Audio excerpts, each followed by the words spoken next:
Good evening, everyone, and I hope you're as ready for tonight as I am. Welcome to the match number 4 of the first season of the North American Community Clash. We have 16 of the top teams competing across the world in 2 brackets, 8 for the North America and 8 for EU, battling it out for the exclusive in-game rewards and the title of winning the first Community Clash. My name is Krunk. I'll be hosting tonight this evening, along with my fellow host, the known and respected Hamma. Tonight we have an exciting match prepared for you folks on Indar, so without further ado, let us introduce our fantastic outfits for tonight's fight. First, let's go ahead and talk about Total Recoil. We have Changes speaking on their behalf. Changes, first and foremost, welcome to the Community Clash. Can you go ahead and tell us a little bit about your outfit? Yeah, thank you. My name is, again, Changes. I'm one of the leaders of Total Recoil outfit. Those of you on Connery know us as TXR. We're a bunch of laid-back guys. We're a funny group of guys, and we also we've formed this big gaming community where we have tons of fun. But we also know when to get serious and focused. We've grown so much recently. We've had tremendous gaming community upgrades, such as like we've started encompassing like whole entire partitions like League of Legends, Titanfall, Final Fantasy, whole bunch of new things, and we continue to grow every day. On top of that, just PlanetSide 2 related, we have tank divisions, we have air divisions, we have infantry divisions. We can train people how to lead. And we also offer a lot of tools and things like that if you're really interested in joining us. We offer both casual and competitive play, and we have fun weekly events. We have giveaways. And unlike other outfits that require high stats or KDR or shun inexperienced players, we take a completely different approach. We recruit players who have the drive. The drive's more important to learn, and we mold them into just monster players. And TXR Total Recoil is extremely proud to be one of the only high-end quote-unquote outfits in PlanetSide to do this. So if you're looking for a change of pace or a unique gaming experience / community, please look us up, totalrecoiloutfit.com, and on Twitter we're TXR_outfit. Well, thank you for that, and that was a lot of great insight there, Changes. Now, last time we saw you was in the preseason, and you guys faced off against Band. So, what can you tell me that you guys took away from that match, and how did that affect how you guys are now coming into this one up against Future Crew? Well, against Band, we had such a tough time against their max play and their max crashes.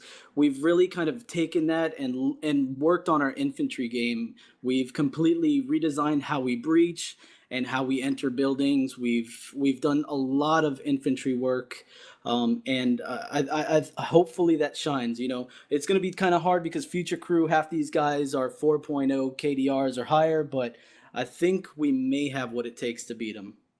Well, we'll definitely see, and good luck to you guys tonight. Let's go ahead now and move over to Future Crew, and tonight we're going to be speaking with Shock FC, their leader. So, welcome back, Future Crew. You're known, everyone's seen you, but tell us a little bit about you for some of our newer viewers and give them a little insight. Hey, we've been around since 2003, since the beginning of PlanetSide 1. We've always been a small group that's just focused on taking out numbers greater than ours, just a small elite group. We have very selective recruitment, so if you want, you can stop by, try to apply. Other than that, I mean, we're excited to, get things moving with Community Clash. All right, well, great to have you guys again. Now, you also here are veterans, and you did have a match in the preseason as well. Now, yours was a little bit of a unique match we had, but can you tell me anything you guys took away from that one? Not really. Honestly, the biggest thing we took away was just another kind of practice on Indar lane. Zaps had their reasons for doing what they did, and that's on them. So we took the practice and we just kind of rolled with it from there.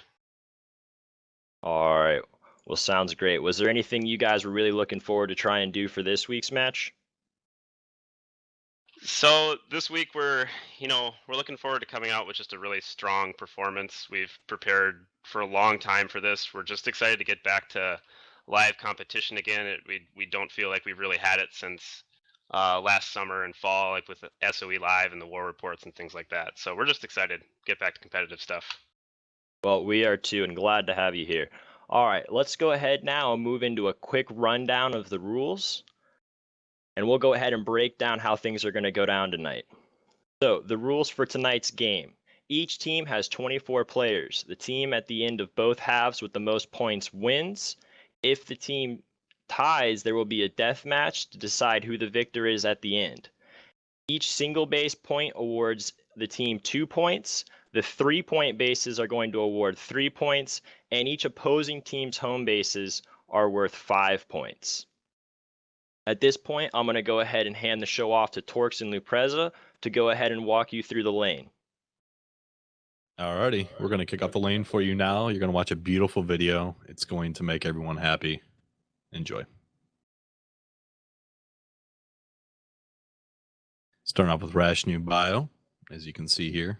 Going into Rash New Watchtower. And then we're getting, we're heading down a little north. NC Material Storage. Always a fun defense we've seen the last couple weeks. Oh, yeah. Howling Pass. Most hated base in all of PlanetSide, apparently, according to our competitive teams. Abandoned NS offices. That's always a great time. Always good times with that tank battles out in the field. Mao Southeast Gate. And then Mao. Boom. How you doing tonight, Luperza? I'm doing good. One of these days, the host will get my name right. One of these days. Did I call you wrong? I thought I got you right. Everyone Luperza, always right? calls me Luperza instead of Luperza. It cracks me up. I don't like the inflection of that. All E. good, all good. All right, I'm going to start the countdown here, and I know that there's a little delay, so Torkz will run us through that as it shows up on his screen. Absolutely. I think people are really excited for tonight. I saw a lot of Twitter combos going on. People saying Future Crew, TXR. Fun fight. People rooting for TXR. A lot of people rooting for Future Crew. I'm just looking for a hell of a fight. I've heard these two teams are going to be a good matchup. So, here we go. West. Oh, okay. So it looks like we're setting up. I don't see the gals. Oh, here we go. Okay. So we have a couple gals setting up the normal loadout, the normal starting. We have the gal set up at the tech plant, and then we have a gal sitting on a interesting positioning ridge. on Nice. a ridge outside. I bet you they're right on the edge because we can't see the map. Yeah, they're probably sitting right on the edge of the hex. For those of you guys that are interested in knowing, we made a distinction for those that are competing in this. It's the actual physical hex on the map, not the hex of proximity of the base. If you don't see the base name and you're still in the hex, you're still in the physical hex. So you can start in it. That works. Do you have any thoughts on tonight's teams other than it's been anticipated for a while, Luperza? I think this is going to be one of the first matches that we everyone's going to be really excited to see as far as the matchup. We've seen Future Crew. That's something that, being able to look back and see both of these teams and having footage, that's the best thing, right? Some of these other teams that are playing in this season, we haven't really necessarily seen all that they have to offer.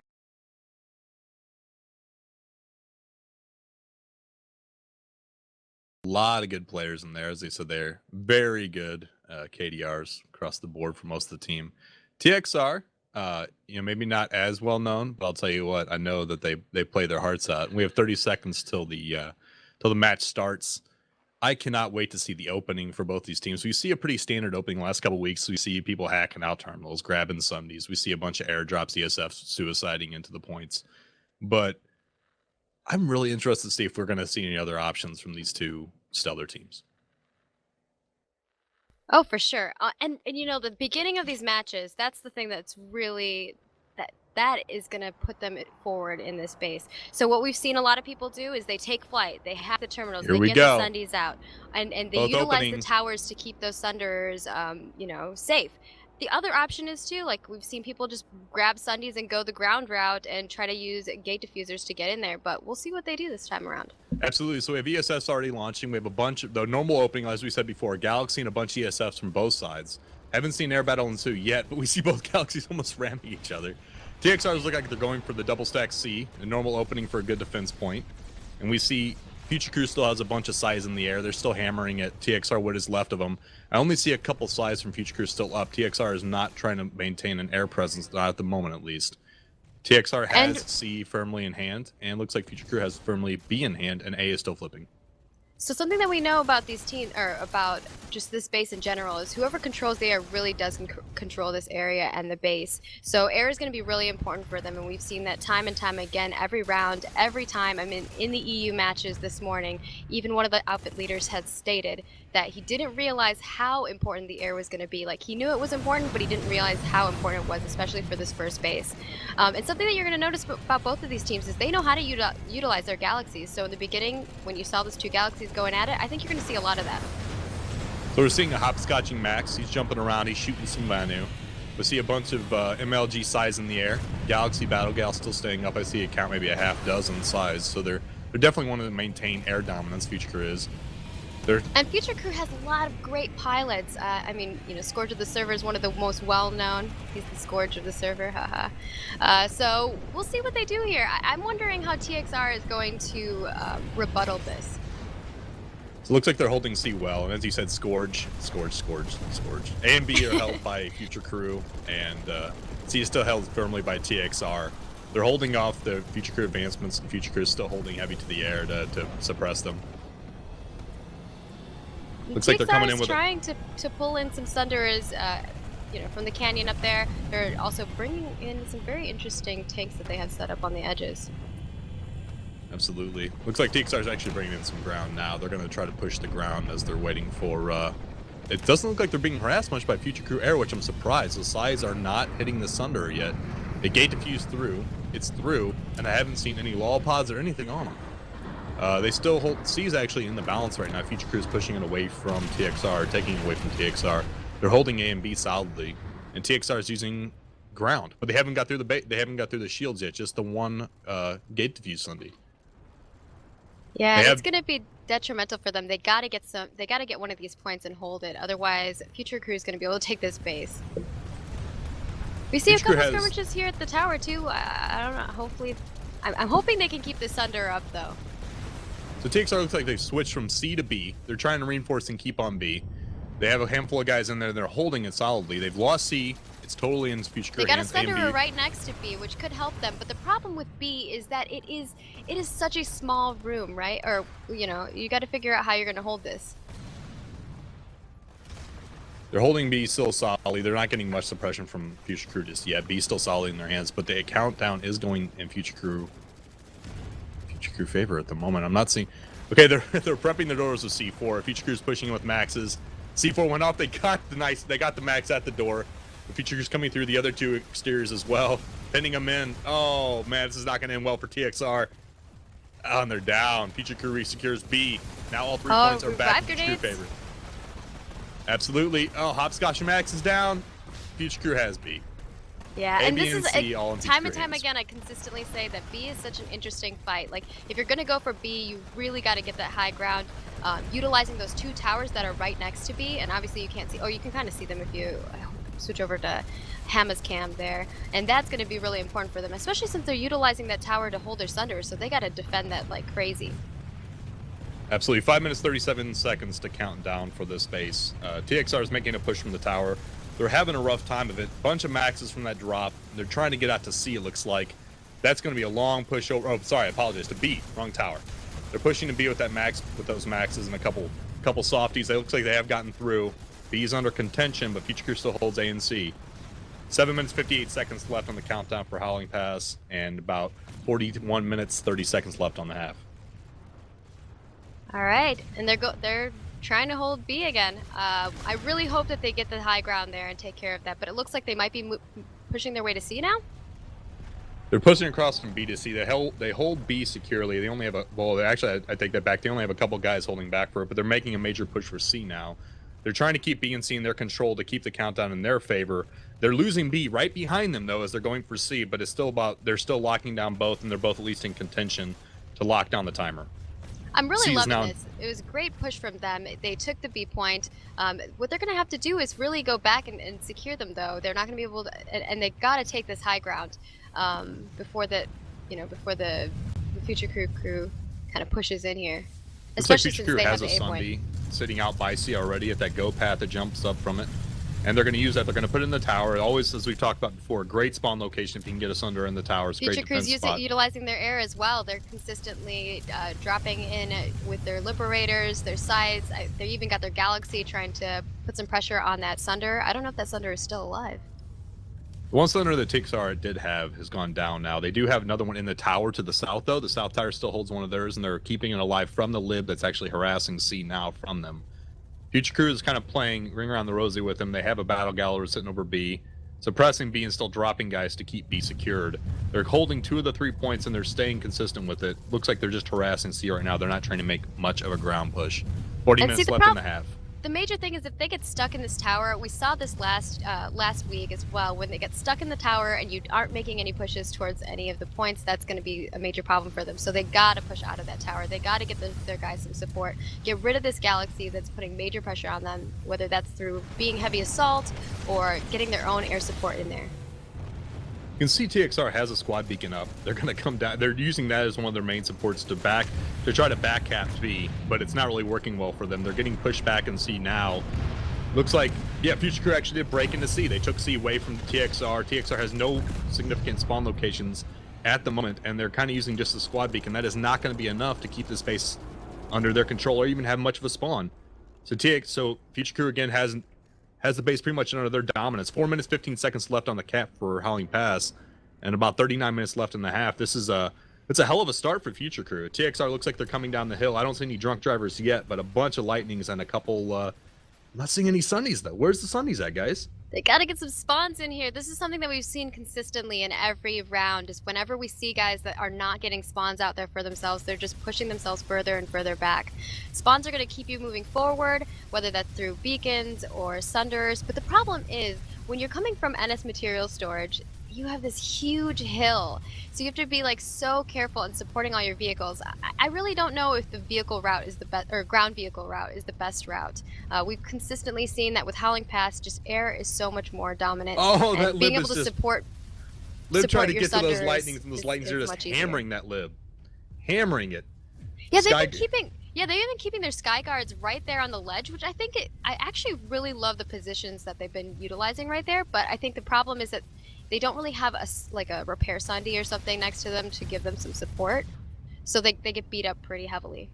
So you saw the lightnings harassing. They were able to get the Liberator kind of back off them, but they lost 2 lightnings in the process. Liberator's not dead yet. And they are using those sky guards to suppress the air, but I haven't seen a spawn from TXR yet. So TXR has no sunnies on point. Oh, there we go. Looks like we have a couple And sunnies Future coming Crew down still the holds pass. all 3 points. What's our timer on that now? 1 second. 37 minutes left in the half. We do have 2 sundies. I'm following those down now as we speak. 2 sunders are trying to come in. I'm assuming they're GSD sundies. Yeah, they're booking it. They're going down the hill as quick as they can, but they have like no air support. I don't see any air support coming with them. We see the 2 sundies coming down. The Skyguard's able to hold the air off. They're able to keep the air suppressed. So at the moment, these 2 sundies do have open entrance, but it's not going to do them much good once they actually get inside the shield. Let's see what happens. Hopefully they popped it before, so they're not going to glitch out. Here we go. These are awesome. Through the shield they go. Oh, Now the neither one positioning glitches. of these are going to be so important. So we saw a little stall there. That's going to cost them a lot of time. They've got to move these in here. They're getting stuck on the coral. They need to push these guys into locations. So it looks like they're going to take both of the towers and both of the edges of this base, which I think is not a bad decision, because that's going to allow them to have a lot of space to move and kind of tactically flank Future Crew on both sides. Get in that tower. Get in that tower with that Sunny. And they are in. The South Tower has a TXR Sunny, and again, they are taking B. Holding B. They only have a handful of squishies on there, but they're not doing much about it. The other Sunder is parked in the North Tower. So now this is great placement, I have to admit. North and South Towers both have TXR Sunnies in them now. They have stable spawn points for the moment. Air is not going to be able to harass them too much from there.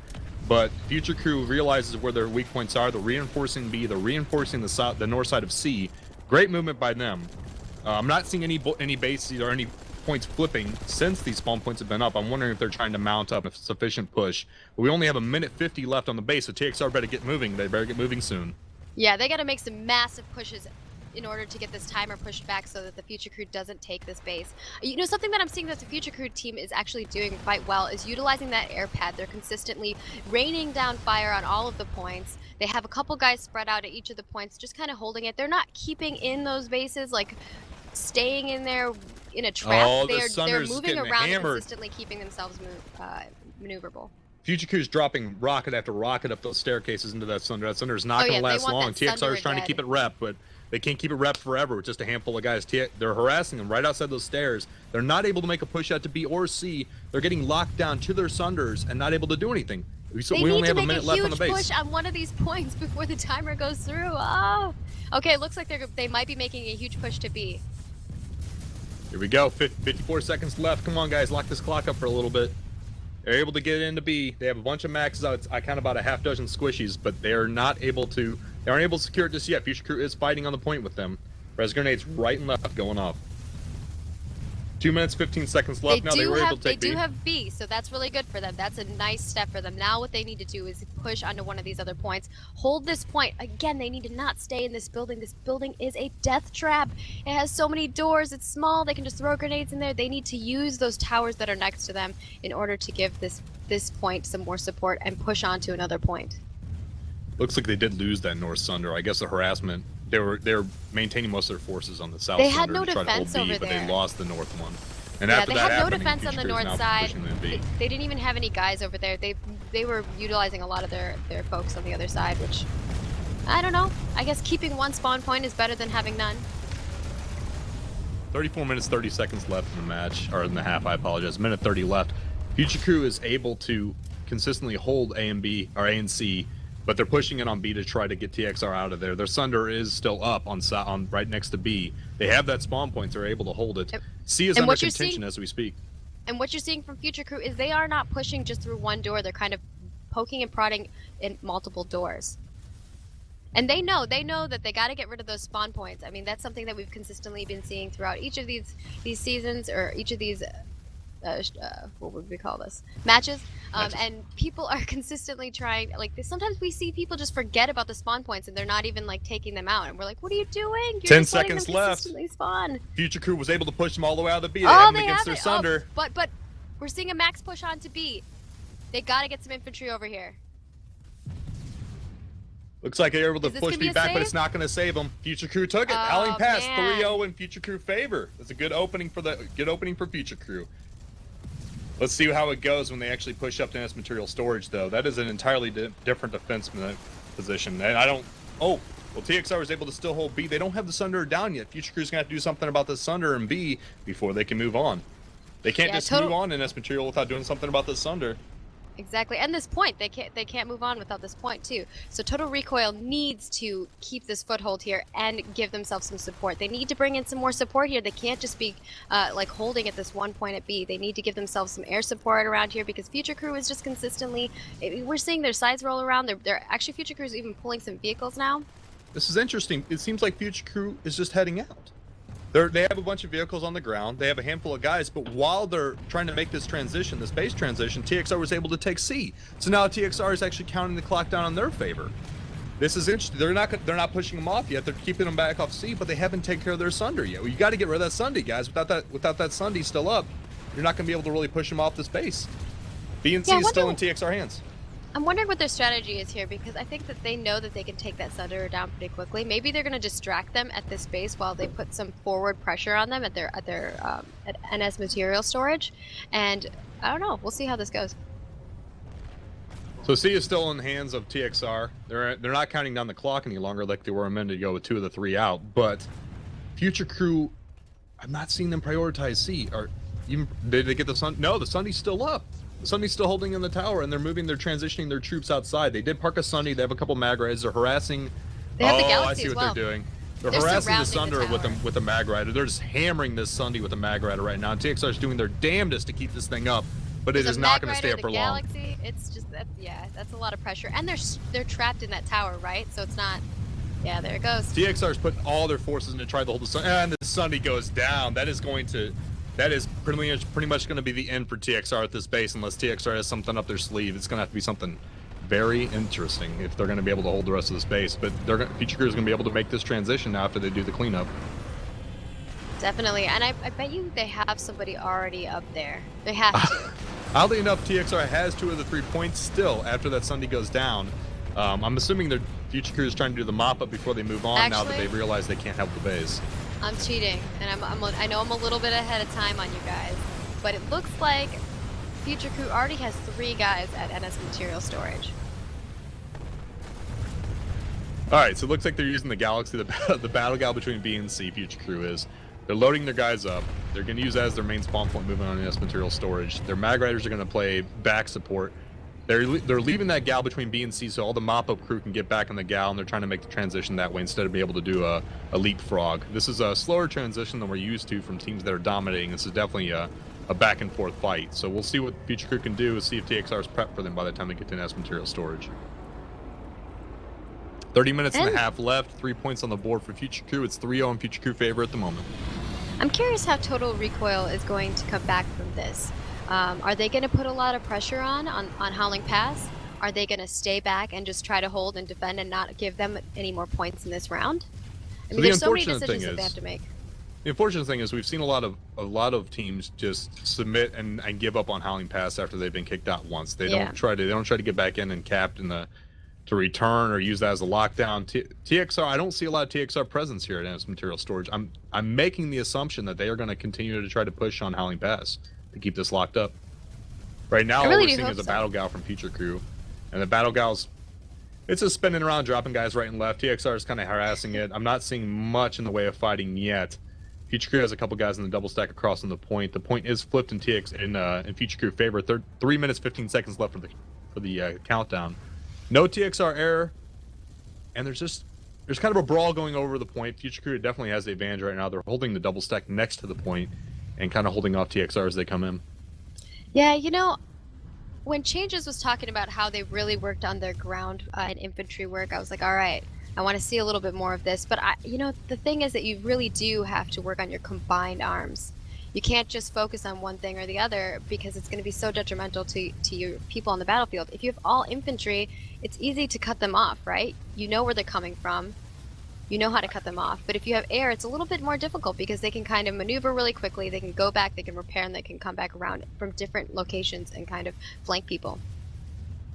So as we see, TXR is taking the point back. They were able to push Future Crew off. Future Crew did not have any additional spawns except for the gal. The gal's coming back in after it was pushed out. TXR was able to resecure. The gal isn't dropping anybody, just trying to come and harass them, but TXR is ready. They have a bunch of anti-air waiting for them. They have a Skyguard. They have a couple infantry. The Mag Riders and everything else from Future Crew are stalled around the corner to NS Material Storage. It can be an extremely unfriendly base to vehicles depending on how well the defender's prepared. At the moment, TXR looks like they're fighting for their lives just to hold A, but they are at least doing that, and they're doing it well. Yeah, something that I want to point out that TXR is doing quite well is utilizing each of these double stack buildings, and they know that they got to use the high ground above them and consistently put pressure on that point. But we are seeing Future Crew consistently move in here, and what I want to give it to their Galaxy pilot. He is just consistently just dropping troops in, putting the pressure on, and it looks like we have some squad beacons placed as well. Future Crew is able to take the point back. They got the countdown kicking off in their favor again. 2 minutes 40 seconds left on the base cap. 27 minutes left in the half. That gal is just swinging around and around and around, and TXR is just having a hell of a time keeping it off their backs. This battle gal is just harassing the crap out of them. You have a Liberator, harassment. you have Size, you have gals. They obviously are showing air dominance, and as we've said, I'm a broken record. Air dominance can play a hell of a role in every one of these matches. So, and Future Crew has it. And it's not just air dominance. What you're seeing with these guys is they have 3 people, right? Well, not 3 people, but they have 3 vehicles. They have a Liberator, a Scythe, and a Galaxy. And that's the primary core. I mean, they have a couple other Scythes that will come in when needed, but they hop out as infantry. But that's like the core, air that they have going on, which isn't a lot. And then they have all these Mag Riders and other vehicles. So you're actually seeing quite a bit of combined arms from Future Crew, which I'm really liking. As you guys see, we have a bunch of Size all over the point. The battle gal's getting hammered a little bit. Oh, he needs to get out of there. Hitting. Dude, he's so good at moving out of there and getting repairs and coming back and putting the pressure on. That's something that you gotta. I haven't seen that all the time with certain pilots. Sometimes they'll just overcommit or they'll get really greedy. Knowing when to pull back, because when you die, that's so much time that you have to go back and get in a new galaxy and make your way back into the fight. If you just go back, repair, take your time, it's a lot better for you. And he's got, it's not only that the galaxy's pushing in, he's got support, right? He's got this Scythe and this Liberator that's helping him out as well. Looks like these Burst from Max from TXR having a birthday party. Pretty sure. And by birthday party, I mean they're having plenty of targets. That gal has got to have nanites, and I love nanites. You know how I love nanites. Nanites are great, and it's always swinging around, as you said, repping up, come right back around. Reps up, it's not landing. He doesn't even need to pause and sit down. He just kind of flies around a little bit, you know? Absolutely. The Burst from Max is still suppressing. TX, as you see kind of from the screenshot we're on right now, you can see it a little bit in the background. Future Crew actually has an Engie turret set up on the stairwell from that double stack, shooting down into the spawn room to suppress them from that stairwell into the double stack. That is one of the best approaches to retake a point in this base. If you can get a full push from out that spawn room into that stairwell into the double stack, you actually have an entire air safety zone to get down right next to the point of the bottom floor. But right now, TXR can't even get to the double stack. They're having a hell of a time getting out of even the base. This air suppression is so supremely done that they're pretty much locked into the spawn room at the moment. And that's not going to be good for them at all. And what we're seeing them too, what they're seeing them do is like they're pushing out with a couple guys every once in a while, which is not going to be, it's not going to help them. They need to push out in full force. And we're also seeing them kind of come around that long way through that wall rather than going up from the back way into the double stack and then putting pressure out, which I think is a very interesting tactic that they're taking. I wouldn't necessarily feel like that's the safest route. Looks like we do have them making a push out. Facility is lost entirely, and its material storage is in Future Crew hands. It's 5-0. 5-0. The transition went way too smoothly. I think TXR was trying to get the Howling Pass. They unfortunately didn't have the numbers to even hold up in its material storage. They've lost it. 5-0 in Future Crew hands. We're going to move on to the next base. They are just cleaning house now. They're like, get out of here. This is our base. This next base is going to be really interesting. We always see some... The fights here are funny because, well, not funny, but the tower is separate from the point. So where you're spawning as infantry at the Rationing Watchtower is completely separate from the point. So I actually find that this one is really great for offenders, and I think the Future Crew is going to have this one in the bag. TXR looks like they're holding the road to the Watchtower, but it's only tenuously. They only have a couple lightnings. They're on fire. This Mag Rider is going to clean these up. Lightning versus Mag Rider, especially on fire lightning, is not going to play well. We see a Prowler coming out to try to hold off that Mag Rider. I hope for his sake he's got AP rounds on that, because Mag Rider has no damage into him right now. They're good. Oh, immediately the Prowler is getting hammered by air and suppressed. I'm not seeing any Sky Guards out right now. There is one Sky Guard on the base. I apologize. They're trying to suppress the air. Even two, and these tank battles are one-on-one tank battle. Both are smoking. Come on, you can. No, the Prowler's down. The Mag Rider's still up. We're gonna see a little bit of an armor fight here. That was an interesting battle because you had you didn't. That was a bad trade for them. I mean, you had two Lightnings and a Prowler versus one Mag Rider. Obviously, the air is putting in a lot of pressure, but I don't know. The beauty part about this whole fight on the road is Future Crew already has someone on the point. There's someone already on the point. Don't defend the road if you have somebody on the point. That gal must have already gotten over there, was already ready to go. They have a lib circling it. They have a lib, they have a Scythe. They're just consistently moving around. And something that I want to say that Future Crew is doing well as well. They're moving their tanks all the way around the base too. So they're coming up from the side of Rationing Biolab and going through that way as well. So they're really surrounding these bases, and that's something that, I hope we see more outfits do as we move further into the season. So I thought that the transition actually might take a little bit between the last two, between Watchtower and material storage, but I was dead wrong. The second that they got that off, and when they went up to the road, they already had the people there. They already had somebody on the point. That gal must have already been over the point getting there, and they were using the ground forces just to reinforce. The ground forces got stalled on the road, but the Galaxy still made the drop. So great work by Future Crew on that transition. You surprised the crap out of me. Yeah, they already putting a lot of pressure on Rationing Biolab as well, which is really interesting to me. They're just consistent pressure. Now at this A point, I want to know. I want to see how TXR handles this. I'm hoping that we see a huge push for A, that they get this and they resecure it. That's what they really need to do. They haven't been doing any major pushes. We saw some like really good pushes by them at the B point, at Howling Pass, but we haven't seen a lot of those going forward into any of these other points. Looks like they might be pushing up and doing that right now. We have some engineers, some heavy assaults. They're pushing forward. They're going to try to make their way as well. I believe they have a medic over there, so he's going to be able to revive these guys, and they're pushing onto the A point. Future Crew still holds A firmly in their hand. They have 2 minutes, 15 seconds left on the cap. We have just over 20 minutes left on the half, and Future Crew is already just displaying a great job of transitioning from base to base to base right after Howling Pass was taken. We saw that stall at Howling Pass to a certain extent because they had to do cleanup and mop up of TXR with the Sunder still left. But past that, they knew what they were doing and they had this planned, obviously. TXR has taken the point back. 2 minutes to TXR. recap. Total Recoil, I love this push. Yes, thank you. They made a major push. They went through all of the doors at this point.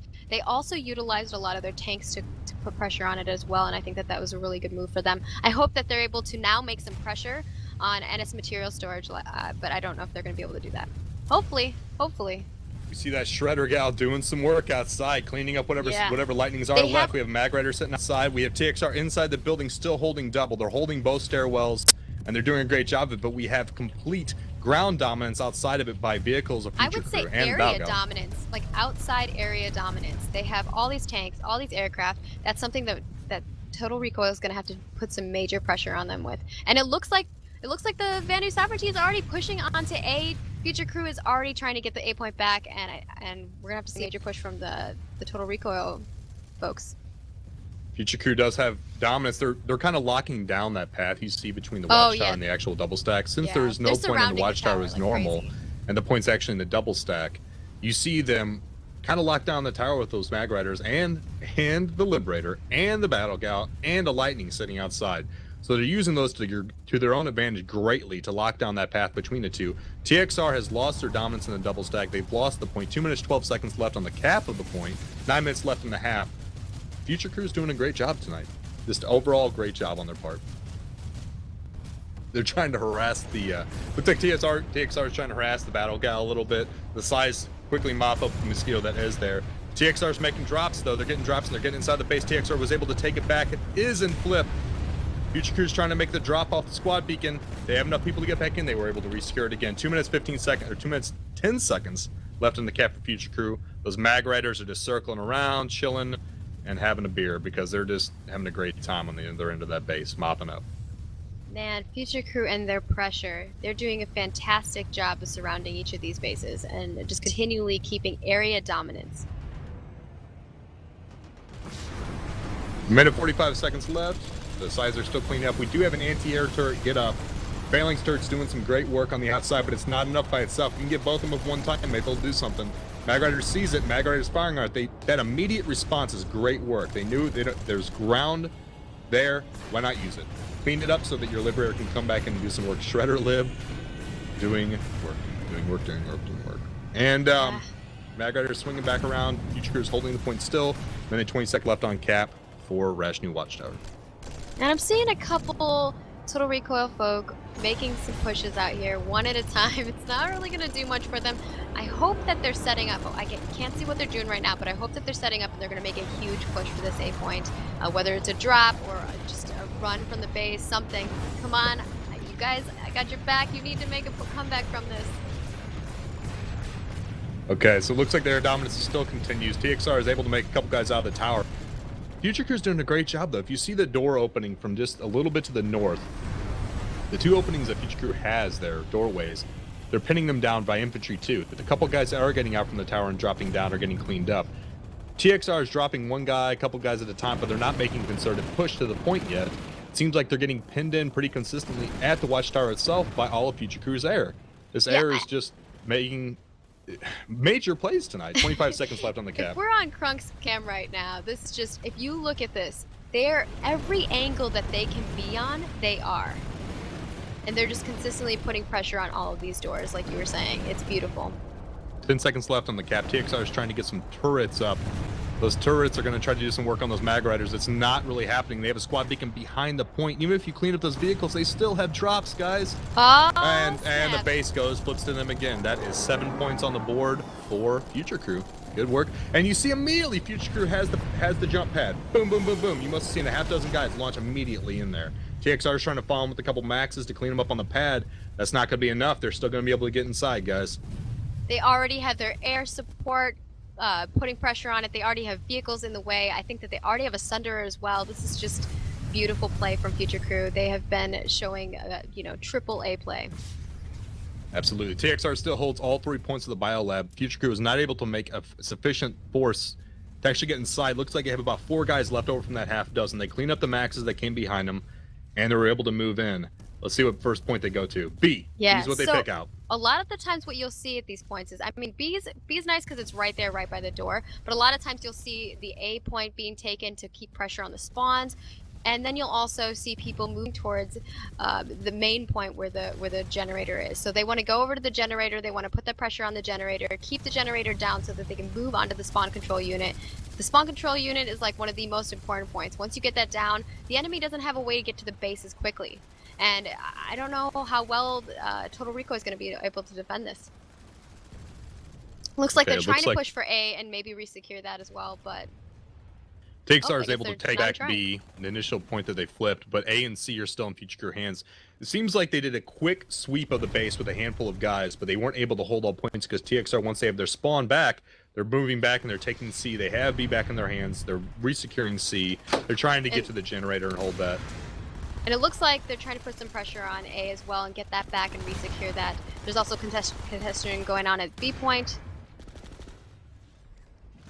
Okay, it looks like the gen is they're holding up the gen. They're not even bothering with the gen at the moment. It looks like they're holding just B at this point. TXR is making a fight for it at the generator, knowing that Future Crew might try to prioritize it, and it's not really working. Very interesting to see what they're doing here.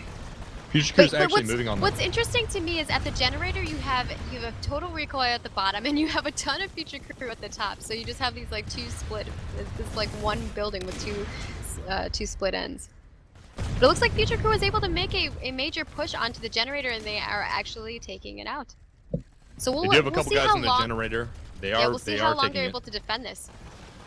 The Future Crew has about 8 guys sitting on the generator. They have 1 max left over. They're using in the small stairs right beside the generator.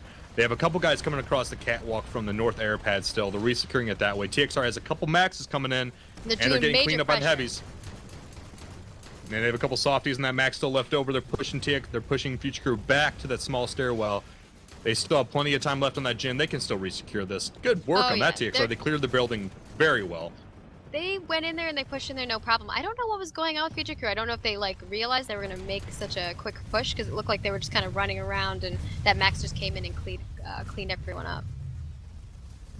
Now they're clearing up the stairs. TXR is clearing up the stairs and trying to take and make sure that they wipe out all the Vanu in this area.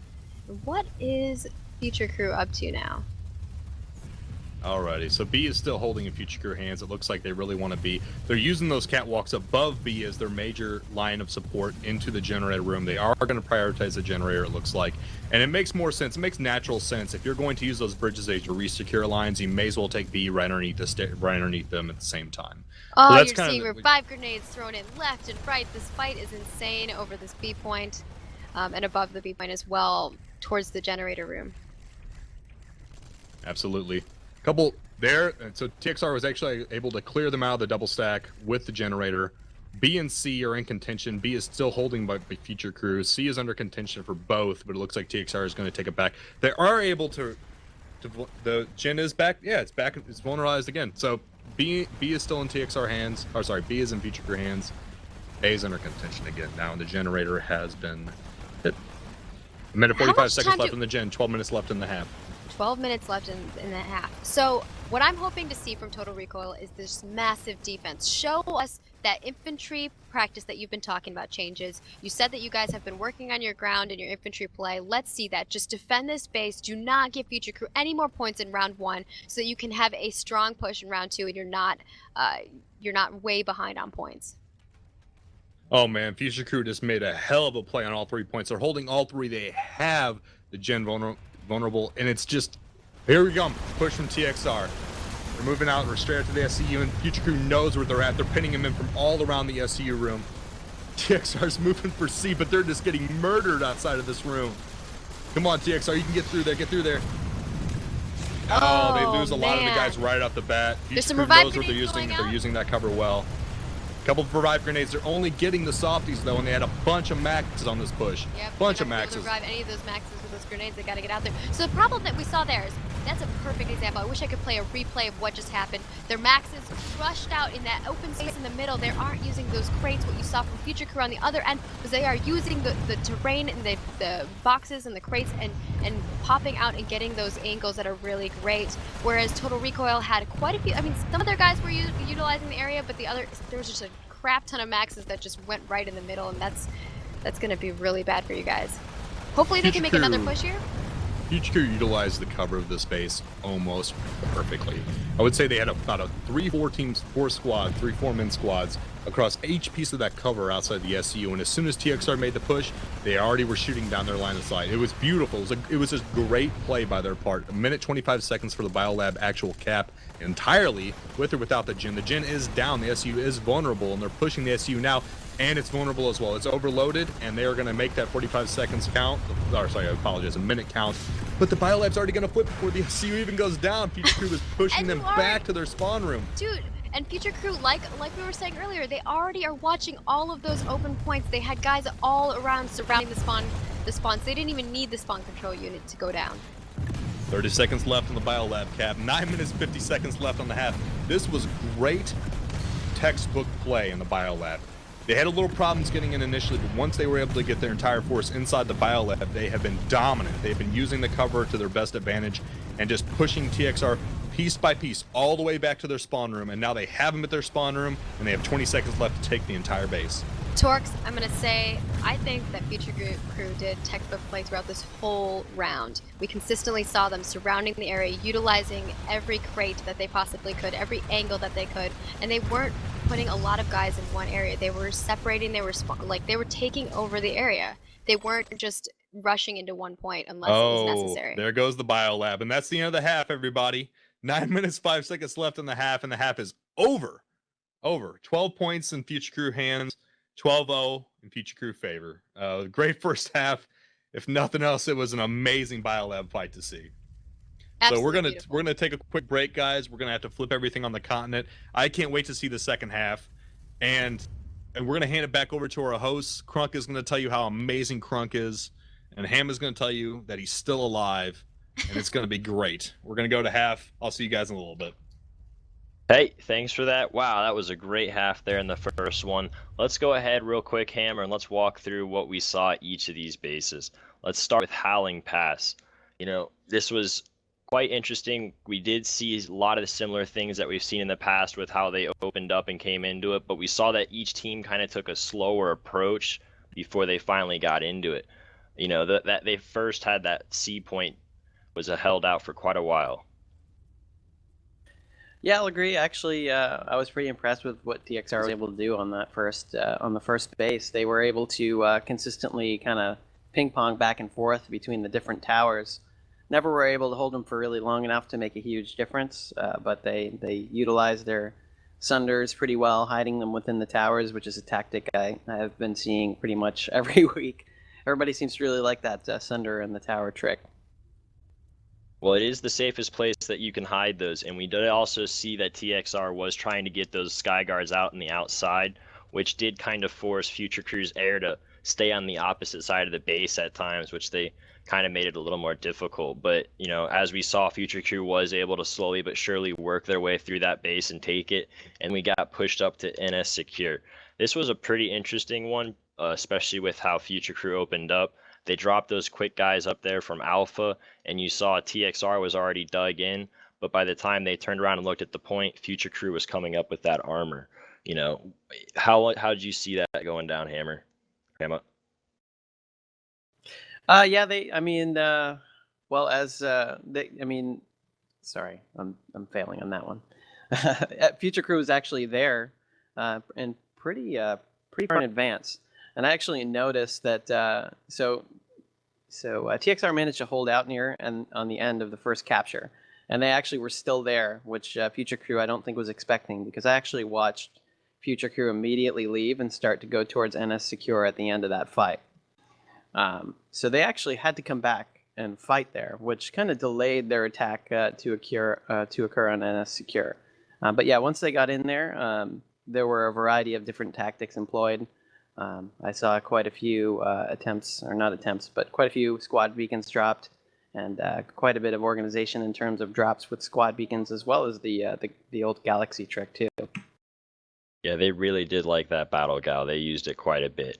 And, you know, it's interesting that we mentioned the Battle Gal because it's exactly what they were using each time they pushed. And, you know, again, when we moved up to the Rash New Watchtower, we saw where, you know, the armor columns, they pushed and they collided. But, you know, again, Future Crew with that Gal swung around from behind, dropped some infantry on the point. And then we had that situation again where TXR was turning around.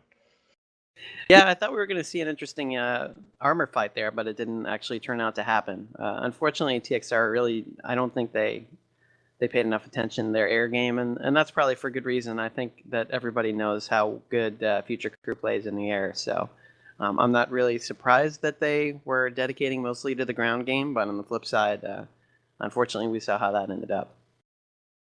Yeah, you know, I think if they would have had a little less sky guards and a couple more aircraft, it would have paid off. I did notice that TXR had their own Gal that was giving Future Crew a little bit of a tough time, especially between that Rash New tower fight. But, you know, eventually we saw Future Crew was able to finally win that open terrain battle on top of having the point, and they pushed in and got a very tight hold and containment around that Rash New tower and didn't really let anything move. Yeah, absolutely. And I mean, literally the second the base switched, I must have seen 10 or 15 Future Crew go up over the jump pad and start making their way towards the biolab. Yeah, and you know, it really felt like Future Crew finally kicked it into gear when they got to that Watchnet tower and finally moved over the biolab. As you saw, they went in with that huge group, and then they just moved around as one solid force through that crescent room to move to B to hold it and prevent any sort of back cap until they had the generator. And they were really pushing him back and forth until we saw that big clash at the end there. Yep, absolutely. And as always, Future Crew plays with extreme organization. I've had the pleasure to watch them play many, many times in a variety of different formats, and they are always, you know, right on top of their game. The communication is excellent. You know, as soon as the enemy is doing something, they're reacting to it almost immediately. And right near the end there, we saw that. Unfortunately, I don't think that TXR knew that they were going to be standing there waiting for them with about 10 or 15 guys during that last fight in the biolab. So they came running out and just were not prepared for it, were not in cover, and they just got mowed down in there. Well, that goes back to what you said about Future Crew's organization, because they noticed the second that there was no more pressure from TXR and saw that moment where they were reforming, and they just charged and knew exactly where they were going to sit there and wait for that push. But as we saw, Future Crew was able to close that last round out with a 12-0 victory over TXR, despite TXR being able to hold them up and be a roadblock consistently in their path. But let's go ahead and move to the transition and continue finishing up this halftime and get into our next round.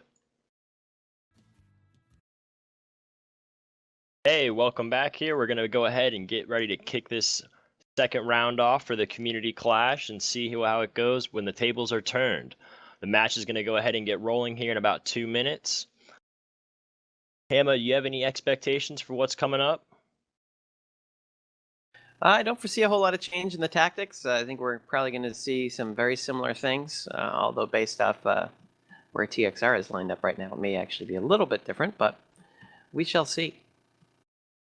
Yeah, I'm interested to see what TXR's got up their sleeve to try and throw a Future Crew off for coming from the bottom of the hill this time. So hopefully we can see a lot of great things coming out of it. But let's get ready to get this rolling. You ready for this, Torkz? Oh man, am I ready? I'm pumped. Let's do this.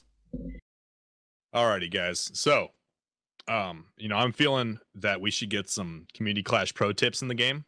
You know, like pro tip, keep your gal inside the hex. You know, maybe no.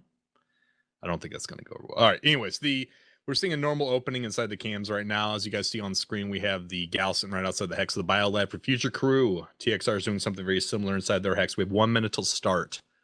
1 minute of glorious time until we start.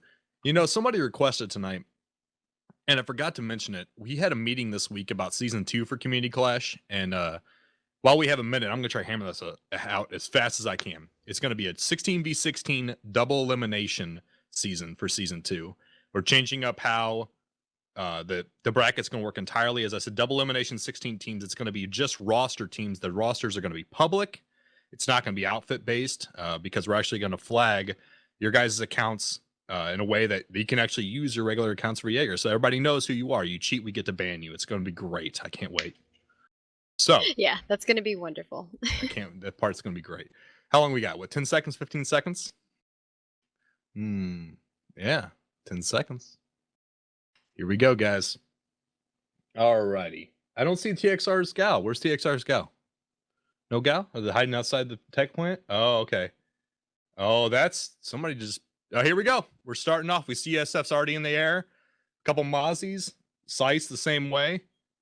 Oh, boy. It's going to get into a collision. I see at least a half dozen. Oh, more. Bunch ESFs. Bunch of Mozzies from TXR this time around. They're going in. Oh, and boy. that's not something that is different than normal. Air is usually what we see people pull, and ESFs are a fantastic choice. It's going to look like a fireworks show in here about 10 seconds over the top of this Howling Pass. All right. Sides are coming in. There looks like they're ditching. A couple of them are suicide. They're keeping a couple of them up. TXR is trying to do a battle gal similar to what Future Crew was doing in the first place. And they're just circling each other. It's Whale Wars. They have a squad beacon up. TXR is using that to take over C. They have C solidly in their hands, and they're holding A and C simultaneously. TXR is pushing A and C simultaneously. Future Crew has B solidly in their hands, and we have a hell of a start to a half. Indeed. And, you know, like this is pretty much what we expected again. You know, a big, huge air push. Whoever gets there first is going to get those points. Dropping down the beacons is a really great choice, especially if you don't have any spawns. But what I want to see is some more Sunders being pulled out. Absolutely. We saw the Sunders late in the game, and I was kind of surprised about that. TXR has a Sunder in the North Tower again. They're kind of going back to that idea, and I think they're trying to use that as a reinforcement for C. They hacked it and brought it out pretty much immediately. A and B are in Future Crew hands. C is in a fight as we speak from the stairs. TXR has maxes to hold off Future Crew. They're keeping them locked down at the south stairs, and they're able to keep losing the point. guys, though. Absolutely. They have a couple spawn. There's a couple yeah, man, those res grenades are not going to work. Yeah, they're down. All right, TXR solidly holds C in their hands. As you guys see, A and B in Future Crew hands. And A and B, this is usually how this plays out. B and C are a little bit of a break, and A is a great fire down point to B. So A and B seem to hold at the same time for one team or the other, and C seems to hold for the other. TXR is solidly holding C as we kind of see the same opening as we saw in the first half. This double stack is much easier to defend than B and A. But Future Crew is holding B and A, and has air supremacy again. So I'm seeing sights all over the place. I'm thinking we're going to see a similar turnout as we saw in the first half. But TXR is mounting up one hell of an offensive at this North Tower with the Sunder. I'm going to say that these are the things that they needed to work on this round. Total Recoil needs to get those medics reviving these guys left and right. They've been losing maxes, which are their huge, they're tanks. They need to have those up front, and they're just losing them left and right. Future Crew wipes them out. Wipes them out at the point. What do you think we're going to see from TXR, Maggie? They're coming out for the Summer Tower. They had some engineer turrets set up too, and they didn't even have any guys on them, which I thought was really strange. You know, it's funny. I'm not seeing any infiltrators hacking out turrets around these towers. We see these towers being primarily as defense, like a parking garage for Sunders. But we're not seeing the turrets hacked out to do anti-air. I'm not seeing anti-air turrets hacked out and being used against in the air. We're actually seeing the Sunder turrets being used. I don't know if that's the same, but whatever, it works.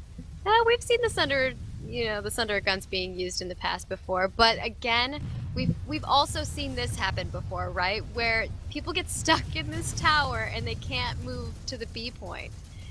To the C point. So they need to really make their way out of here. They can't get trapped again.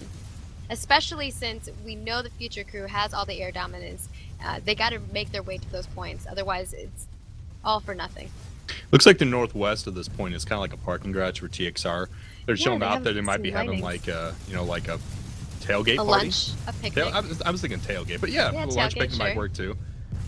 So what do you think they're going to do with this gal? TXR's bringing a gal, and you think it's going to survive more than maybe 20 seconds? Or you think they're going to have to run away? I hope so, but I mean, they've been bringing in more mosquitoes. So I think that's going to help them as long as they keep the pressure on. But I think that the problem is that they're kind of going with a similar strategy they went with the last time. They have all of those lightnings up on the ridge trying to take care of the anti-air. But I mean, as long as they keep putting some pressure on with their own air, this could work out for them. So we see this, I'm seeing something similar to what we saw in the Biolab to a certain extent. Future Crew is really good at choking. And by choking, I mean they slowly move in until they choke them back to their spawn point. And they're doing that exactly with this north tower right now. TXR is not able to get out of the tower, and they're slowly moving their guys into the line of sights of that tower to choke off TXR from their spawn. The spawn's still up, but they're not able to get out of it. And this tower is, horrible spawn point. It's pretty much like find the spawn point, right? Which ends up usually being a Sunderer. And it's like hide and seek, right? You go hide your Sunderer, and then you gotta go find it and kill it so that they can't spawn anymore. And Future Crew's fantastic at that. Like hide and seek is their favorite game, right? They go find the Sunderer, they kill it, they destroy it, and or sometimes they farm it. They actually have a name for that if you've ever rolled with those guys before. They're hilarious, and they're great gunners, so ground versus ground, I think it's going to be a rough fight for Total Recoil. So it looks like Future Crew has all 3 points in their hands. 3 minutes, 50 seconds left for the cap of Howling Pass. It's 12-0 in Future Crew favor right now for the points in this match. TXR is trying to do their work, trying to move in from C. They had a gal drop on C. It didn't last long. They are making they're making a little bit of a push with their couple maxes and a couple squishies on the side of C, coming up the south stairs. They're able to resecure C, and they have C being flipped now. They have a squad beacon on the roof. They're able to have at least spawns here temporarily. We'll see how long they can hold it and see if Future Crew makes a push back or if they're going to try to move on to B. But the problem that I'm seeing here, Torkz, is the support. We're not seeing as much support. I think they have like 1 engineer for like 5 maxes. They need some more engineers. They need some more medics in these crews. I really don't know what their setup is here. And as well as if they lose these maxes, no one's going to be able to take the point because maxes can't take them. Yeah, it's true. And this NG needs to be getting some bonus. Oh, wait, hold on. This is TR. He's conscripted. He's going to get killed, and he's going to like it. All right, he's a red shirt. Absolutely, he's doing the best he can to hold these maxes up, and he's doing his overtime. I'd like you to come in on this weekend if you could, maybe a little bit. So he's holding off the maxes. The maxes are able to hold the points. He's able to be the securing base on this point. Future Crew's coming from the ceiling. They're still holding C. A and B is still in Future Crew hands. 4 minutes, 40 seconds left. 37 minutes left in the half. And we are talking 12-0 still in Future Crew hands as far as the points go. Yeah, and again, like I said, Future Crew's able to just go in there and wipe things up. There was no support for those maxes. They had 1 engineer for 4 maxes. I don't know if that's the best strategy, and I want to know where the rest of their guys are, Looks like they're trying to at least get a Sunderer in here. They do have a Sunderer, and I wonder if they're going to go for a tower again. We keep talking about those towers being great parking garages for these Sunderers, but we see something like this when Future Crew knows they're there and they're able to pin you in just 1 spawn point. It makes it really hard to break out. You can use it initially as a great spawn, but then you're going to have to rotate to something else. And they have squad beacons. They're using squad beacons very well tonight, but it seems like Future Crew is simultaneously just picking off 1 spawn at a time and leaving the ones up they know they can suppress. And that's just general good gameplay on their part. Yeah, and I'm getting a little bit disappointed with Total Recoil in this round because they know how well Future Crew has been keeping the air dominance, and they're just not putting any pressure on this air. I know that they have some lightnings over there that are trying to take care of it, but they're not going to be able to do as much work as if they actually had some air in this location. But here you have them trying to keep their Sunderer alive as long as they possibly can. Hopefully they don't get trapped in another tower here. I love Future Crew sometimes, or TXR sometimes. So they're sitting on top of this tower. They're able to get a couple people up, and they were dropping tank mines all over the top of the Future Crew Sunday, and there it goes. It is down. Death from above. Great work on that, TXR. Future Crew still holds all 3 points. 2 minutes left to countdown for Howling Pass. 35 minutes left in the half. Total Recoil needs to get one of these points. They need to push that timer back before Future Crew gets some more points on this board. Oh man, what do you call it? Those tank ferries? We have C4 ferries for the light assaults. I guess that'd be considered like pizza box delivery. Pizza box, yeah. Yeah. Pizza delivery. Pizza delivery for your Sunday. Boom. All right, minute 30 seconds left. Looks like Future Crew is holding all three again. They're leaving that North Sunday up again. TXR is able to get another one in there after Future Crew cleared out their last one. They're using a gal for a couple drops. They're able to push B and C simultaneously. Yes, use that gal. You know, don't let them pin you in at the Sunder. Good job. They were wiped off C, but they're still trying to fight on B. Oh man, then all three were wiped out again. Oh, it's a sad day. Minutes and 15 seconds left. They're still fighting on a couple of the points. TXR is able to hold a gallop for a period of time. It looks like they've cleaned out what is left of Future Crew air. Currently, Future Crew doesn't have much in the way of air. TXR has a gal and a couple mosquitoes in. This is a change of pace. Yeah, they're doing some interesting things with their tanks. They're surrounding the base and attempting to clear out this air, which I think is really nice to see. But you know, Future Crew does have some tank, which is they have this mag rider that's out in the middle of all of these tanks. It's just really interesting. 1v5. Yeah, he's 1v5ing. I think he got taken out. We just missed it on the scene. Mag Rider versus 4 Lightnings or 5 Lightnings. That'll work.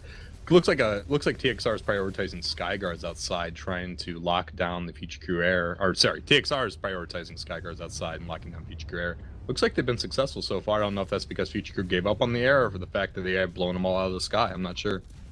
TXR is having a hard time pushing back into C from that suppressed Sunder to the north. A, B, and C are still all in Future Crew hands. 19 seconds left to cap. They're going to have to make a push soon.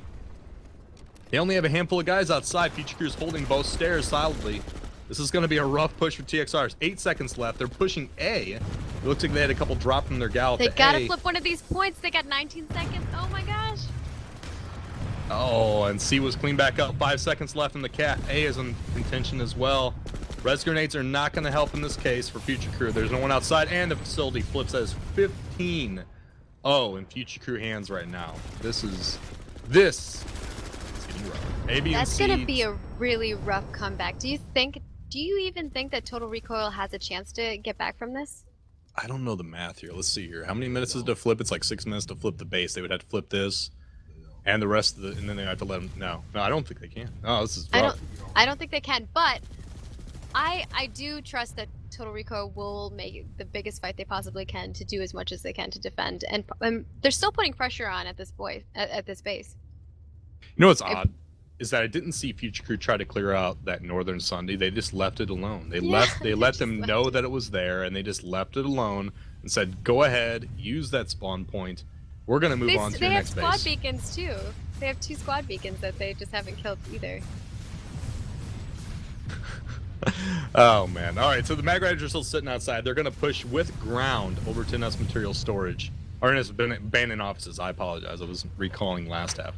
And I'm not seeing any ground forces by TXR between this field of abandoned offices and Howling Pass. Looks like they have a free road. It's definitely not California driving. This is a clean open back road, and they're going to be right to the base. They were able to get a quick flip right off the bat with people dropping from a gal. 2 minutes 50 seconds left. They're still holding the point even before they get their ground reinforcements. They have a Liberator here. They have guys already on point. TXR is getting ready to make a concerted push out of the spawn room. Yeah, and Future Crew already has a Sunder in place. They're making some major pushes. They have a bunch of tanks that are coming around here, as well as their Scythe is making a lot of pressure. If Total Recoil is trying to use some anti-air to get some of this air out of the way with their maxes, but they need to make a little bit more like major pushes. We haven't seen them do that. A lot of times they have like a couple guys here that push out and a couple guys that go out here. They need to make major pushes together, and I don't really know. I wonder what. I'm going to be interested to hear what Changes has to say about what he's learned throughout this throughout this round and last round. Future Crew continues to hold the point. 2 minutes 5 seconds left in the cap. 31 minutes left in the half. I am really interested to see Mouth Southeast Gate. If they get past this point, Mouth Southeast Gate was the most defendable point we've seen on this lane, in my opinion, so far. And I'm wondering if TXR is going to mount up all the cans like they did last time. We saw DA last week kind of go behind, right? And they dropped us under right behind the back door, and then they just poured through the back door into the point. And they just kept Southeast coming Gate. down that hill, right? That hill that comes down from that one base. So it was a really interesting fight. What do you think that we What had is this? I'm Go ahead. sorry, I gotta tell you, what is going on? Total Recall, the enemy has the A point. You have 1:20 seconds. What are you doing? Make a play to get the A point. They're trying to make a couple maxes stand out and do a hero push, but they're not able to stay up very long. We've They've pushed in one at a time, though. Or two, maybe two guys at a time. This is not going to work. Do you think that ground has we've seen this in kind of the INI and RO match. Do you think ground can literally counter air when it's this heavy of an air presence from another team and this experience of an air presence? Do you think ground has a chance, or they have to take it to air in order to counter it? I think you can use ground in certain situations depending on the weapons that you use. With air, lock-ons are really great because they kind of force people to move back, right? You're pushing them out of ways and you're able to kind of make moves forward. I think that, my personal opinion, air is always going to fight air. That's the best way to fight air. That's just my personal opinion, though. The consistency that I've seen is when you have air and you fight air, as long as your pilots are better than the other pilots, you're able to take it out. Or not even necessarily better, but if you work together. Because we've seen some massive air fights where people kind of get split up and people get taken back, and the guys who are actually working together and focus fire are able to take out the other air force. Yeah, it looks like, I'm sorry to cut you off, but 3 seconds left on the base cap for this. It looks like Future Crew is going to get it. I didn't see any resistance to TXR at the end. I really want to see a Mal Southeast Gate hold, and I hope they watch the DA match, because they are going to drop people behind them. If Future Crew knows what they're doing, they're going to have a Sunder sitting behind there within the next 45 seconds. If not, I'm going to have a drink. I don't know. So let's see what happens. Future Crew immediately gets a gal drop right on A within 10 seconds of the last base cap, and they already have A flipping. That is just right. Beautiful execution on their part. Let's see if they hold it. They have a squad beacon. They already have a squad beacon, yeah. These guys are so...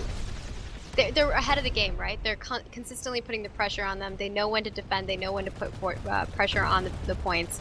And they don't put all of their guys in one spot. They're really great about surrounding the area. And they know where the enemy is spawning at, so they surround that location, and they're like, hey, come at us. I mean, we even saw them leave Sunder. Yeah, they left Sunders up. They left beacons up, and they're like, all right, you guys can stay here all you want, but we're distracting you while we're taking all the points. And what it comes down to is you need to take the points in order to take the base. 3 minutes, 20 seconds left. TXR continues to hold A point. Looks like they have about 8 guys sitting inside there to hold off the TXR forces. I'm not seeing TXR make concerted push. They're using a Prowler for suppression, a couple light assaults on the balcony, and maybe a handful of guys moving across. They are making consistent effort to hold to push Future Crew back, but Future Crew still has a spawn. They're able to break A. Nice. TXR was able to break A. The balcony push looked like it literally helped. They had guys going on both sides. Generally just a good job. Future Crew is still holding them at the stairs, though. They have maybe 2 or 3 guys left, and those 2 or 3 guys are showing their worth. They're able to come through and harass, and we see smoke all over the point. I thought you were going to say it like 4 times. You're going to keep progressively saying it more. Smoke. All right, the TXR is holding off at the point. They're able to take it back. 40 seconds left in their countdown for their favor. 26 minutes left in the, or 27 minutes-ish left in the half, and the points are 17. 17-0 with Future Crew favor. I'm glad that Total Recoil made that second push in there, because they did that initial push, like you were saying, with the light assault, and it was okay, but it wasn't enough to really hold that point. So I'm glad that they made another concerted push to get back onto the A point. More smoke everywhere, all over outside the doors. Looks like TXR is actually using it in this case. Future Crew is already on point again. They're holding A. They have a couple infiltrators coming in. They have darts up. Future Crew is holding A, and they're checking the balcony this time. They're checking the balcony this time. They realize that's the last point they got hit on pretty hard. 3 minutes, 40 seconds left in their cap favor this time. 26 minutes left in the half. This base seems to be flipping back and forth fairly often. You see, we're getting at least a semi-decent defense. What's odd, what's your opinion on the transition, Luperza? We didn't see any real fighting on that field across. They just saw a gal drop, and then all the fighting immediately got surrounded on the A point instead of being able to hold them at the field. So I don't personally feel like Total Recoil had a defense set up, right? There weren't as many people on the bridge as there should have been. There weren't as many tanks set up. They knew what was coming, and they didn't prepare for it. As far as the point drop, they didn't need to send all of their guys back to the point, right? They just needed to send some guys back there to put the pressure on it, but they needed to keep all of their other soldiers out, like getting rid of these vehicles. There's like a Mac Rider that's just chilling there, no problem, hasn't been hit for hours. So my concern here is that I feel like Total Recoil is getting a little bit split up. They're consistently not making major pushes together. I mean, right now we're even seeing like some Maxes and some infantry that are just completely separated. They're not working together. I want to know how their squads are set up, right? Absolutely, the breakdown does make a big part. Big part to it. They're using like their TXR looks like they're just suppressing the entire side of A with smoke at this point. It looks like a big rave scene all over A. The Prowlers are getting pulled down as they're coming across, and Future Crew's back to the air. So you see an air presence. They have a couple sides, a couple battle gals, and a Liberator still up. TXR is using. You can kind of see it from the angle of shots. You can kind of see on the camera, guys. But the gun deck of the tech plant is manned right now. You can see some shots dropping down. But Future Crew has a squad beacon still up, and they're able to hold A purely through the fact they already had guys on point, and they're able to slowly resecure themselves. They don't have any major spawn points aside from that squad beacon. And I have to say they're doing great play infantry-wise on that. And I guess the counter to that in TXR's hands is let's smoke the shit out of the point. Yeah, so I want to break some things down so you guys can see what Future Crew has set up here. Their Alpha squad is a full 12-man squad. It's a variety of heavy assault, medics, engineers, and they'll switch to Maxes when necessary. These guys are the full force, always on the point, surrounding the area, but they don't just stand on the point. They look at the area that they have and they're like, all right, these are our choke points, let's go to them. They don't overcommit to locations, but they kind of keep together and keep the communication going on. Their Bravo squad is more of the surrounding vehicle, the supporting. They make sure that those infantry are safe. And then the Charlie squad is all air. It's pretty much only air. It's all of the guys that are keeping, the air's clear, vehicles out of the way, picking off these infantry left and right as they're coming in here. It's just a really great setup that they have going on. You know what's really funny? And we were talking about this before Mount Southeast came under assault. Guess where we see a Sunder placed, and it's not a Future Crew Sunder. Right it's next to the TXR hill. Sunder right next to the hill, and they knew. I guess they were waiting for Future Crew to pull something like DA did, and they're using a Sunder. And you see a Future Crew guy sitting underneath and kneeling, just wiping guys out as they're spawned. Oh man, that is rough.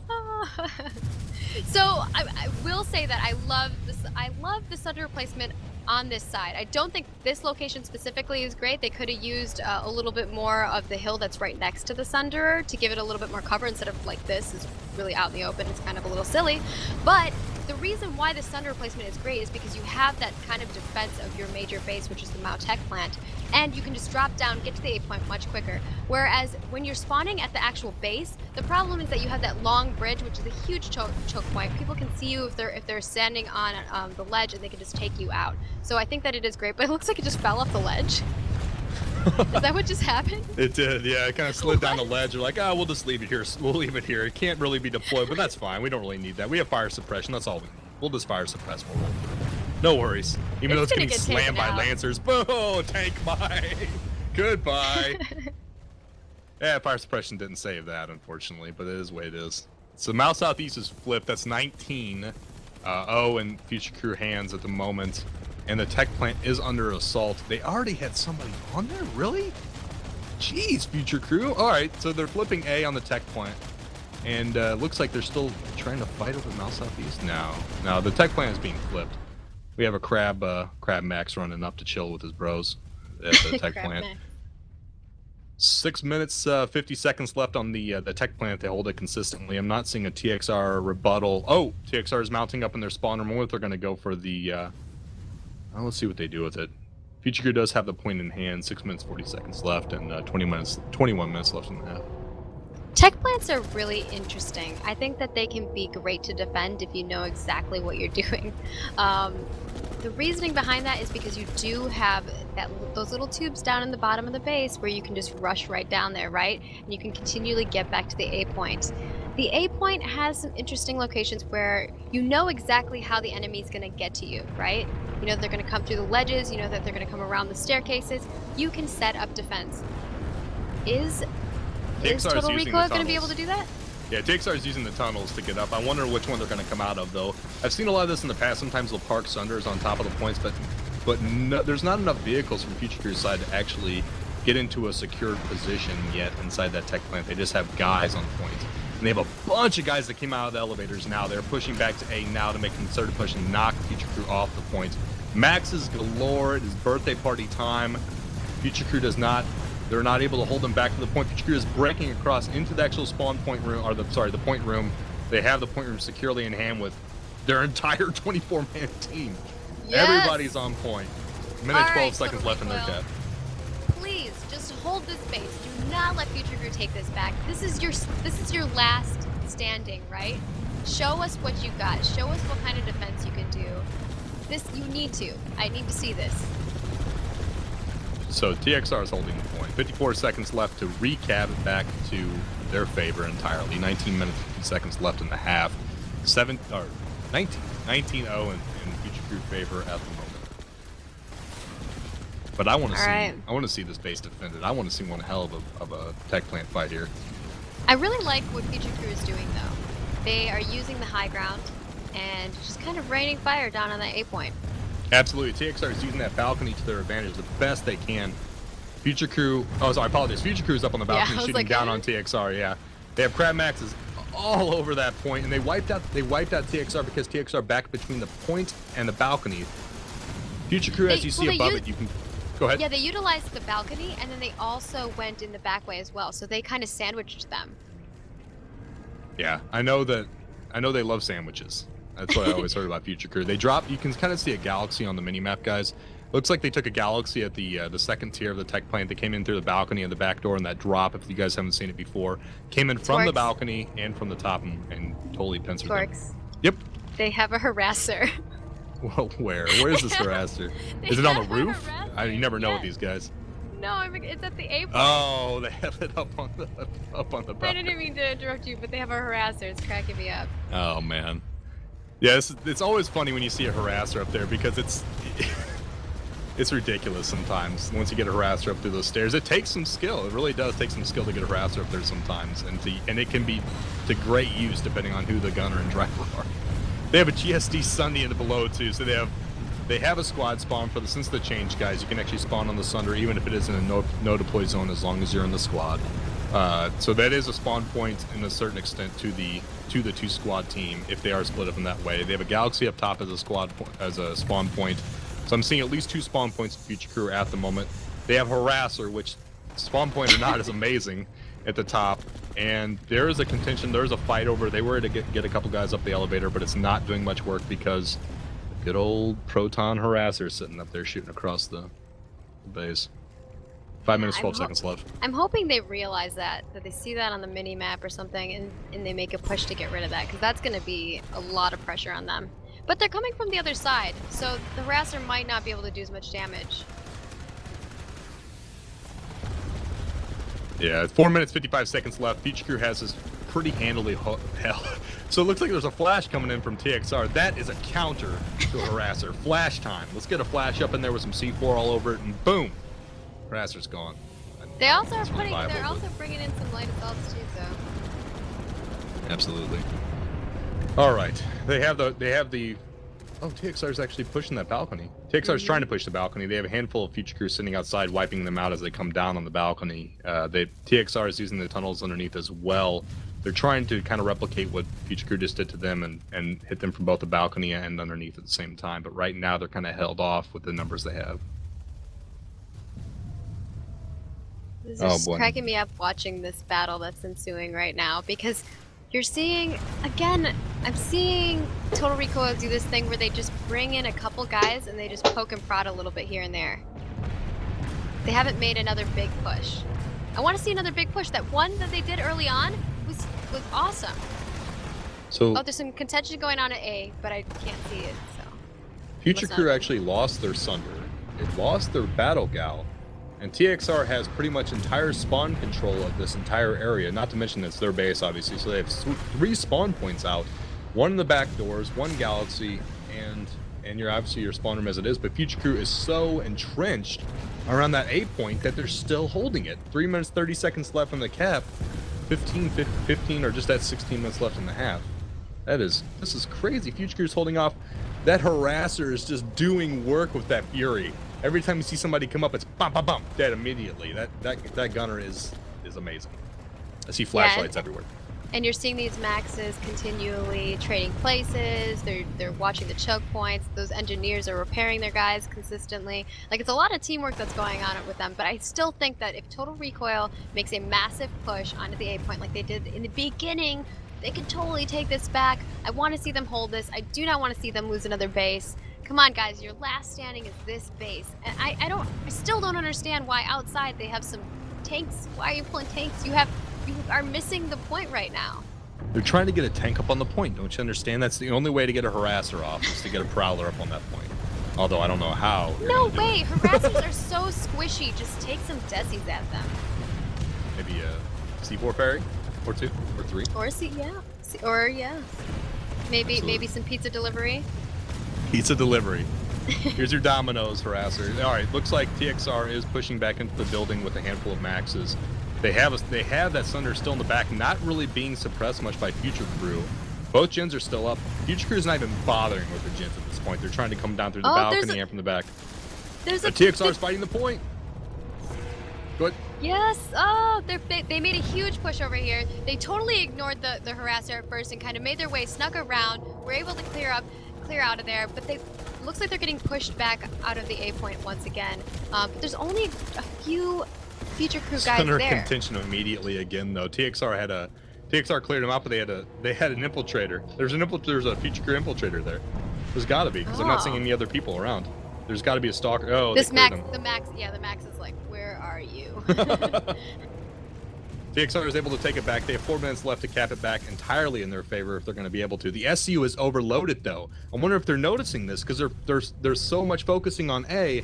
I'm not seeing TXR moving back to take care of the SCU. If that SCU goes down, that Sunder's going to be their last opportunity at that point. That's going to be a rough fight after that point if that goes. Definitely, and this is something that I worry about Total Recoil a little bit. I hope that when they watch this recap, that they look at it and they realize that they got to be watching all these different perspectives, right? They got to be watching their SEU. They got to be looking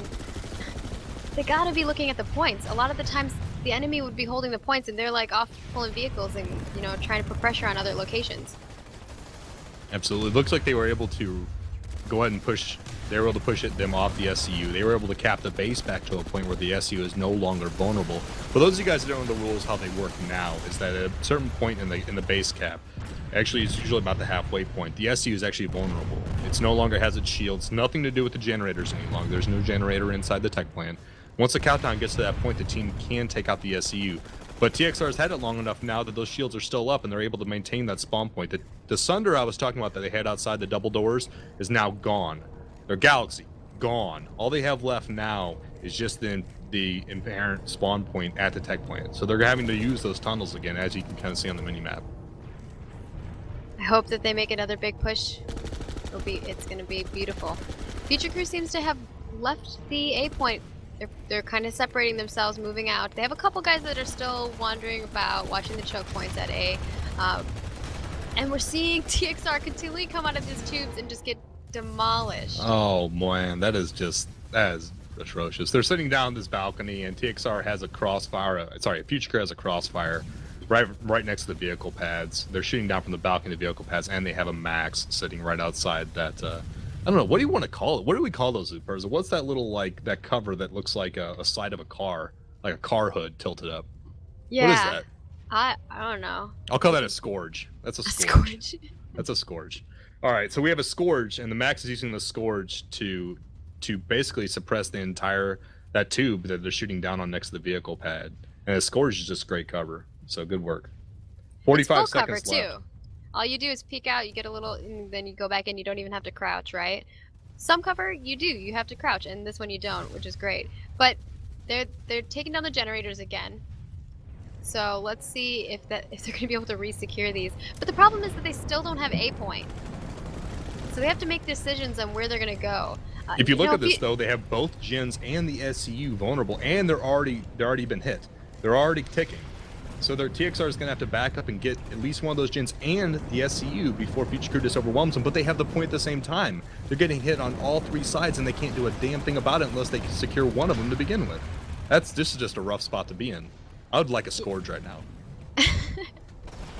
And you see this galaxy from Future Crew just continually putting the pressure on the spawns as well. That's rough. Future Q's using that battle guy. I haven't seen that battle guy. My buddy hasn't been around this half. He kind of laid off after Howling Pass, but he's back. And he's just he's clearing them up as they come out. He's been doing work. He's been spawning guys and putting pressure on. I've been seeing him in places here and there. Maybe I missed him. I miss my buddy sometimes. The SU is down. Future Crew, I pretty much can say at this point, unless there's some sort of miracle, like Christmas miracle, that they have this base pretty much in their hands. 1:30 seconds left to cap. 10 minutes left in the half, and it's 19-0 in their favor at the moment on the scoreboard.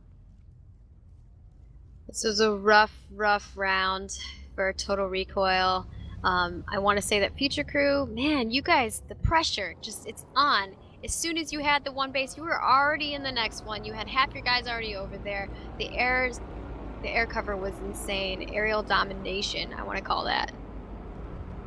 Yeah, Future Crew has done a great job in the air tonight. And as we've seen time and time again, oh man, they even cleared out that gal before it even got there. Their main air crew is 5 guys, though.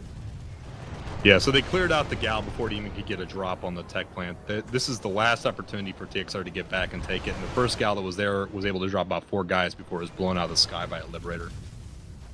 This is TXR really interesting. is able to get a point, though. You have a gal versus a Liberator, another gal. Oh my gosh, they took out the Liberator! They were able to get a couple people dropped, but there's a bunch of Future Crews still sitting on the point. I think they're going to find a rude awakening when they get up to the second level. Future Crew is using LAs outside the door. Oh, that's atrocious. All right, 13 seconds left on the cap. 8 minutes, 45 seconds left on the half. 9, 8, 7, 6, 5, 4, 3, 2, 1. Honey, I'm home. All right, the match is over. Sildy lost us 24-0 for Future Crew. You know, I don't know what to say other than, hey, hosts, wake up. It's your time to shine. It was great casting again with you, Luperza. Thanks again. Looking forward to seeing everybody next week. Do you have anything to say, Luperza, before we let these beautiful hosts, both beautiful men, to take over? Gorgeous. Yeah. Oh, man. This was a very intense fight. I do want to give it to the Total Recoil crew for, fighting it through, even though we pretty much knew after Howling Pass that they weren't going to be able to make a comeback from this. I want to see them work on a little bit more of their air. And maybe not air, but like their air, ground, and infantry coordinated play. We did see a lot of tanks and infantry, and that was something that they said that they were working on, and I think that it was very interesting for them to choose that to be their major play. Future Crew, fantastic job. They were just dominating those areas, finding those choke points, holding them, not putting too many guys in one area, and really spreading out and being able to take multiple objectives at one time. And I think that they did textbook play for today. All right, well, thank you for that. And now we're into the close of the show, and we've got both of our leaders here for the closing interview. The final score again was 24-0, Future Crew as the victors. Let's go ahead and talk to Changes first from TXR. Changes, can you give us a little bit of a breakdown from your perspective of what happened with you guys through the match? Yeah, definitely. I'd really like you guys to hear from Talron. He was our platoon leader. So I'm bringing him in right now. Hold on one second. Here he is. Talron, go ahead. Give us the perspective as a platoon lead for TXR here. Hey, how's it going, guys? My God. I have to give credit to Future Crew, man. You guys are on another level. I'll be the first one to say that. I mean, we went in with a strategy that we had been working on for a couple weeks, and we were extremely prepared for Howling Pass. But the reaction time and the situational awareness that Future Crew has is above another level I've never experienced with dealing in scrims and strategies and everything else. So kudos to you guys. You guys put on a great performance, and we didn't stop trying. We never gave up during the match. We tried our hardest. The guys are really excited to play a top-tier outfit, and walking away from this, it's a learning experience for the guys, and I'm really proud of them for their effort. All right, well, it sounds like you guys had a blast, and you also learned a bunch, which is what we like to see here. And so we look forward to seeing you in season 2 then. Yeah, absolutely. We'll be back with a vengeance, and this isn't the last time you've heard of TXR. We appreciate the opportunity for playing tonight, and we wish Future Crew the best of luck going into round 2 for the tournament. And yeah, we appreciate you guys commentating and hosting tonight. I'm really proud of my guys, regardless of the outcome. They tried their best. All right. Well, for anyone interested in checking you guys out, do you guys have a couple websites you want to list? Yeah, TotalRecoilOutfit.com. You can check us out, a brand new website that was designed for our outfit, as well as the TXR _ what's the official Twitter changes? So yeah, our Twitter's TXR_outfit. You can follow us there. And yeah, if you guys are interested, I know there's not a lot of TR outfits that recruit from somebody starting off day 1 and train you up. So yeah, join us on our website, TotalRecoilOutfit.com. See what we're about. Maybe you like us and maybe you want to join. It's a pretty quick app and you can join our ranks pretty quick. Thanks again for the opportunity tonight, guys. And Shock, holy shit. Thanks a lot. What's the Vegas line on Future Crew winning this tournament? Because I'd like to put my whole house on it. All right. Well, speaking of Future Crew, let's talk to the man himself, the leader of Future Crew. Shock, why don't you go ahead and break down for us a little bit of what happened on your guys' side of the fence? Well, we went into it, just really with no expectations. We play against TXR a lot on the live server and things like that, and we were all fully aware that they were preparing hard for us. So we went in just, going 150%. So, they played so well. They never gave up. I mean, they had some great point flips on us and everything like that. And, my guys are just, they have just such good reaction times to so many things. And,